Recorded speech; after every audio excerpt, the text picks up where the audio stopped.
I still have people when I walk down the street that will come up to me and say, "Man, that summer of 1994, that changed the way that I look at my country, and I did it through the lens of this World Cup."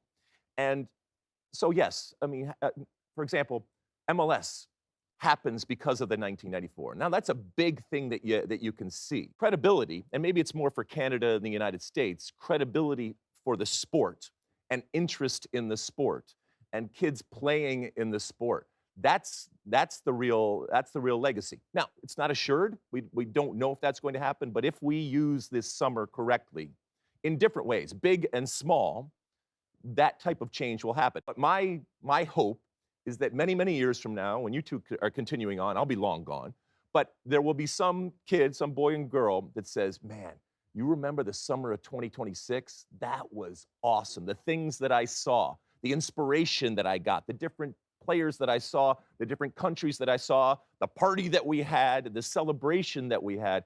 For me, that's what a legacy of a World Cup is. When you think about MLS coming about with the 1994, and you've seen it grow both on and off the field. Um, what are your thoughts on this league being birthed out of a World Cup? Yeah, I mean, first of all, extremely grateful for MLS because the MLS birthed excitement for the game in North America.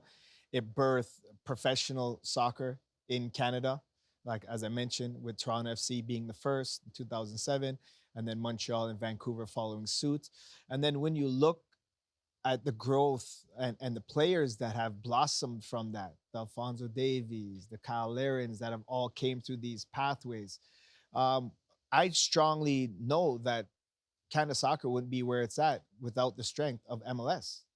These kids, as I mentioned earlier, are playing in academies. They're competing at good levels. They're going to Dallas Cup and they're playing Pumas. They're playing Club America. They're playing against AC Milan, teams from all over the world. They would never experience those environments if the MLS wasn't around.